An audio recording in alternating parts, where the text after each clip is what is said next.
Hello everyone. Let us continue learning C++ programming. In this part of the video, we are going to discuss about classes and objects in C++ programming. The main purpose of C++ programming is to add object orientation to C programming language. And classes are the central features of C++ that supports object-oriented programming and are often called as user-defined data types. A class is used to specify the form of an object, and it combines data representations and methods for manipulating that data into a one net package. The data and functions inside a class are called as member variables and member functions. Now let us talk about defining a class in C++ programming. So the definition of a class in C++ programming starts with a keyword called as class. That is, let us create and save a file in the format of in an extension of .cpp, and we are beginning with our first line of the code, which is the header file part, in which I'm including iostream, which is the header file we use for C++ programming. And I'm defining a class here with the name of class, and I'm calling it as base. So here the class is my keyword and base is my class name. And any class definition or any definition in C++ programming as well as with C programming should end with a semicolon. That is a syntax that it is defined. And same as here, our class declaration is also ending with a semicolon. Now, in the very next line, we are supposed to include something called as access specifiers. Now, there are three types of access specifiers we commonly use, and those are public, private, and protected. And we'll see what are those in our future videos. And for this example, I prefer using public for all my member variables as well as my member functions.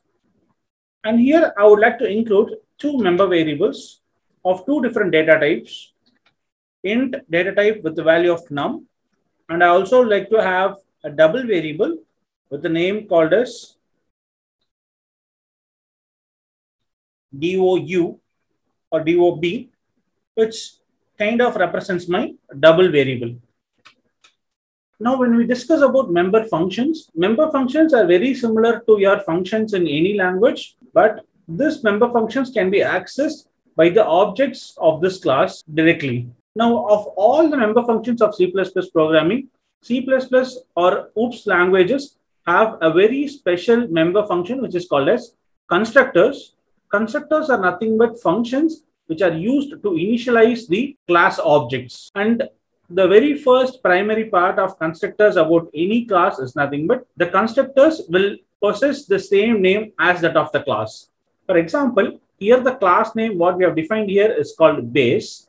And the function should also, the constructor function should also take the same name of base, followed by the function brackets, and then the specific scope for this constructor function.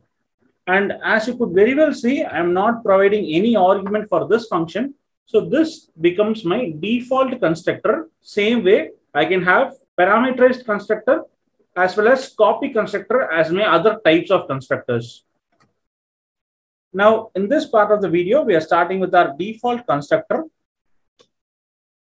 And in this default constructor, I can directly access both of my member values, which is num. I'm setting it to a random number of 56. And the double variable, I'm setting it to a random number of 34.713. And the constructor part is done. Let us also have a parameterized constructor int x, double y. So there are two parameters for this function, which is first one is of type integer and second is of type double. And the first variable will be assigned to my num variable, that is x will be assigned to num, and DOB will take the value of y. And that's it. We are done with the construction part. We have created two types of constructors here. The first one is a default constructor, and second one is a parameterized constructor. And here at this line, let us create our main function. And in the main function, I'm creating two objects, which is base. Base represents my class name. And I'm creating obj1 and obj2 with some values of 45, 23.231. That is 123. Now let us print the values. Cout. Before using cout, I must include the namespace, standard namespace. So using namespace std, which stands for standard as an acronym. And here I'm saying cout obj1.x, and I'm leaving a space, and I'm printing obj1.num and obj1.dob, and I'm also printing a new line character at the end. The same line, I'll copy paste it one more time, and in the place of object1, I'll replace with object2. So here I'm trying to print the values of both object1 and object2, inside which we have got two member variables, which is the first one is of type integer and the second one is of type double. And we are done with our main function. So the main function by default should end with the return 0 statement. And you all know why. It is as similar to that of C language. Now let us compile this file. The name of this file is called program1.cpp. In order to compile the file in C++ programming, I should use the command of G++, which is a GCC compiler for C++ programming. So G++ space program1.cpp -o. Here I need to mention the object file name, and I'm naming it as pro1. So when I press enter, and since there are no line that is printed next to it, which says that there are no errors in the code as of now. Now, since the compilation is successful, let's run the code and check the output. So the command to run the code is pro1.exe. I'm calling the file, and when I press enter, you could see two lines being printed in this page. The first line prints the value of object1, the member variables inside object1, and their corresponding values are printed here, which is 56 and 34.713. Because object1, I'm not calling object1 with the function brackets here. It is not done. So when I call object1, this base class without any arguments is being called. That is the default constructor. Here, when I call object2, when I declare object2 for the same base class again, I am passing few arguments for it, few values, and those values will be allocated to corresponding x and y. And for object2, we are calling the base function, which is a parameterized base constructor. And their corresponding values are stored inside the object2 of num and dob. So with this too, hope the idea of default constructor and the parameter constructor is very clear to you. Now let us look into the third type of constructors, which is a copy constructor. A copy constructor also takes arguments, but it takes the value of address of another object as its argument. That is, when you look at these three lines, this is a base class constructor, which is a parameterized constructor, which take two arguments as its parameters, and those are of different types. And when I declare a copy constructor, the copy constructor's argument should be a pointer to an object of its same type, and the values inside it can be accessed with the help of